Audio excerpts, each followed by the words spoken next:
Assalamu alaikum students. Our last chapter is chapter number 9. In this chapter we have to cover our long questions. Name of chapter is programming in JW Basic. So let's start. Our first question is describe different types of JW Basic modes of operation. इसके modes of operation के दो kinds होती हैं, एक direct mode है और एक indirect mode है. इन दोनों में डिफरेंस क्या है? सबसे पहला डिफरेंस ये है कि जो डायरेक्ट मोड है उसमें कमांड जैसे ही टाइप की जाती है वो एज इट इज़ एग्जीक्यूट हो जाती है, वो नेक्स्ट लाइन का वेट नहीं करती. ठीक है, बस उसी लाइन को हमने टाइप किया और वो साथ ही वो कमांड एग्जीक्यूट हो गई और इसका जो रिज़ल्ट होता है वो ज़्यादा जल्दी आ जाता है. लेकिन जो कमांड होती है वो लॉस्ट हो जाती है आफ्टर एग्जीक्यूशन. ये जो इनडायरेक्ट मोड है इसमें क्या होता है? इसमें ये होता है कि सबसे पहले जो प्रोग्राम है उसकी सारी की सारी जो स्टेटमेंट्स हैं वो हम लिखेंगे. ठीक है, उसके बाद वो as it is line by line execute होंगी. अब इसकी एग्जांपल यहाँ पे बताई हुई है. For example, to print the sum of two numbers 18 and 20 the statement is written as 10 print 5 + 10. तो इस तरह से ये एग्जीक्यूट होगी. ठीक है, computer will execute this statement and such other statements when run command is entered in direct mode. ठीक है, और उसमें जैसे ही हमने लाइन लिखी वो एग्जीक्यूट हो जाती है. यहाँ पे ये जो 10 है ये लाइन नंबर है और ये प्रिंट जो है ये आगे से नेक्स्ट कमांड है.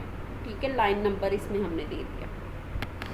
इसमें हमेशा लाइन नंबर देंगे और इसमें लाइन नंबर देने की ज़रूरत नहीं है क्योंकि वो कमांड एज इट इज़ ही एग्जीक्यूट हो जाती है. नेक्स्ट सेकंड क्वेश्चन है, what do you know about JW basic commands and statements, explain. JW basic की जो कमांड्स होती हैं वो ऐसी इंस्ट्रक्शंस होती हैं या फिर ऐसे कीवर्ड्स होते हैं जो कि हम यूज़ करते हैं प्रोग्राम को रन करने के लिए. इसमें हमें जिस तरह यहाँ पे हमें लाइन नंबर देना पड़ा था 10, यहाँ पे हमें लाइन नंबर नहीं देना पड़ता JW बेसिक कमांड्स में. ये इसकी कमांड्स है रन, लोड, लिस्ट. इन कमांड्स के आगे से स्पेसिफिक फंक्शंस होते हैं जो ये परफॉर्म करते हैं. Next JW basic statements. इसके लिए हमें लाइन नंबर देना पड़ता है. लाइन नंबर यहाँ पे इसका सिंटैक्स लिखा हुआ है लाइन नंबर और आगे जो भी स्टेटमेंट हमने एग्जीक्यूट करवानी है वो. लाइन नंबर जो है वो कोई भी इंटीजर हो सकता है, 0 to 65529. ये नंबर आपने याद रखना है. ये एज एन MCQs भी आपसे पूछा जा सकता है. अब हर लाइन को सेपरेट किया जाता है कॉलन से. ये भी एक इम्पॉर्टेंट MCQ की स्टेटमेंट है. For example, if line 40 is type after line 60 the computer will run the line 40 before line 60. ऐसा क्यों होता है? क्योंकि उसने नंबरिंग को चेक करना है. जो भी नंबरिंग जिस तरह 10 है, 20 है, 30 है, 40 है, तो अगर आप 30 वाली लाइन पहले लिख देते हैं 20 वाली से तो वो पहले 20 वाली को ही एग्जीक्यूट करेगा. वो लाइन नंबर के सीक्वेंस से चलता है. ये डिफरेंस है JW बेसिक की कमांड्स में और स्टेटमेंट्स में. नेक्स्ट क्वेश्चन नंबर 3 है, what is the purpose and syntax of the following commands, auto और लोड. इन दोनों का हमने पर्पस बताना है और सिंटैक्स भी बताना है. ऑटो का पर्पस ये है कि this command is use to generate the line number automatically each type when enter key is pressed. यहाँ पे ये मैंने कर्सर रखा, इसके बाद मैंने एंटर की प्रेस की तो ये नेक्स्ट लाइन पे चला गया. बिल्कुल ऐसा ही ऑटो का फंक्शन है कि वो ऑटोमेटिकली इंक्रीमेंट कर देता है लाइन नंबर को. जैसे अभी अगर मैं लाइन नंबर 10 पे हूँ, एंटर प्रेस किया, लाइन नंबर 20 पे चली गई. ठीक है, इस तरह से होता है. अब इसका सिंटैक्स इस तरह से है, auto, line number, comma, increment. और ये दूसरा सिंटैक्स है, इसमें लाइन नंबर यहाँ पे नहीं गिवन, बस उसको इंक्रीमेंट किया हुआ है. इसकी अब एक्सप्लेनेशन देनी है. In this above syntax specifies the line number जो है वो ये स्पेसिफाई करता है कि कौन सी लाइन है स्टार्टिंग ऑफ द प्रोग्राम पे. ठीक है, उसके बाद जब हम इंक्रीमेंट करेंगे तो वो नेक्स्ट लाइन पे चला जाएगा.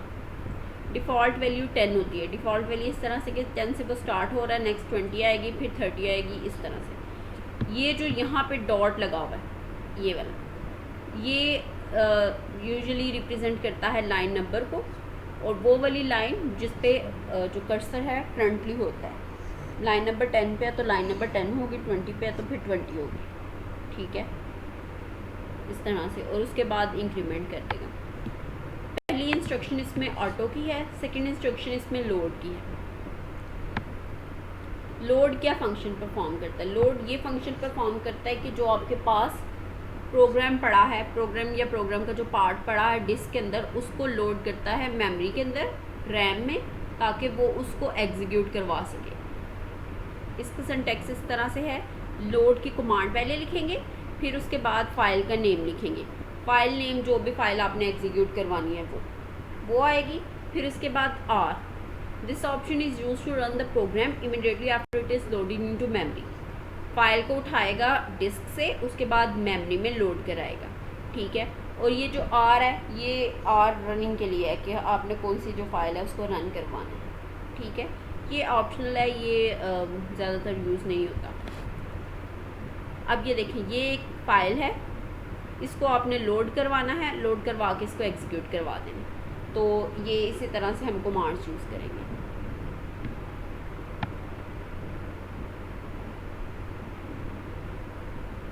Next, write a comprehensive note on the following input statement और if then statement. Input statement, input statement हमेशा यूज़र से नंबर लेने के लिए यूज़ की जाती है, ठीक है।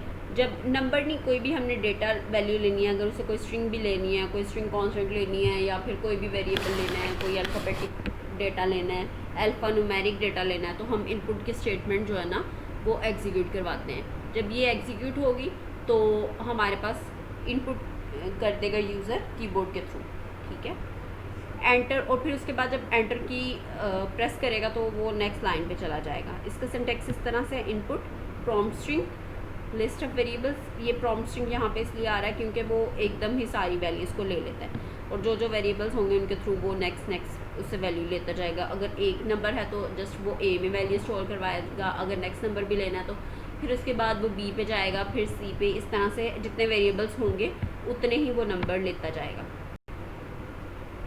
इस तरह से इसने सारे नंबर ले लेने हैं। इसकी एक्सप्लेनेशन में जो अभी मैंने बताया है यही लिखा हुआ है। नेक्स्ट, सेकंड है if then else. If else में और इफ़ देन एल्स में difference. If then else statement जो है ये अगर हमारे पास दो डिसीजन मेकिंग स्टेटमेंट, दो चीज़ों का हमने डिसीजन लेना है तो तब यूज़ करेंगे, ठीक है।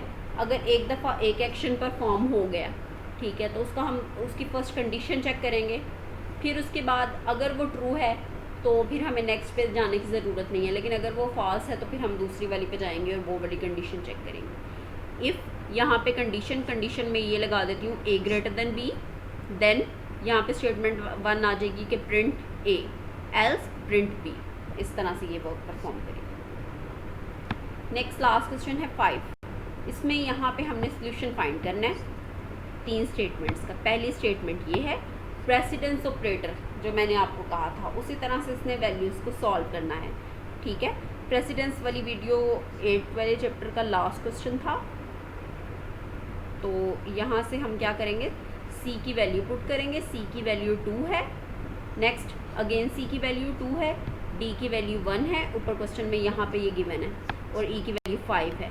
ये सारी वैल्यूज़ हमने यहाँ पे पुट की। प्रेसिडेंस ऑपरेटर सबसे पहले इसके पास जाएगा, ये सॉल्व किया, 25 आंसर आ गया, 2 1s are 2, और इसके बाद इसने इन दोनों को ऐड करके लास्ट में माइनस कर दिया, तो आंसर आ गया। नेक्स्ट हमारे पास ये सेकंड स्टेटमेंट है, इसमें भी हमने वही प्रेसिडेंस ऑपरेटर वाला रूल यूज़ करते हुए हमने आंसर कैलकुलेट कर लेना है। डी, ई और सी की वैल्यू पुट की, सबसे पहले इसको सॉल्व किया, 9 आ गया, फिर उसके बाद इस तरह से ये स्टेप बाय स्टेप आपने करते जाना है। और जो लास्ट स्टेटमेंट है उसमें भी सी, डी और ई की वैल्यू पुट करनी है, और उसके बाद उसको कैलकुलेट करना है, तो आपके पास रिज़ल्ट आ जाएगा।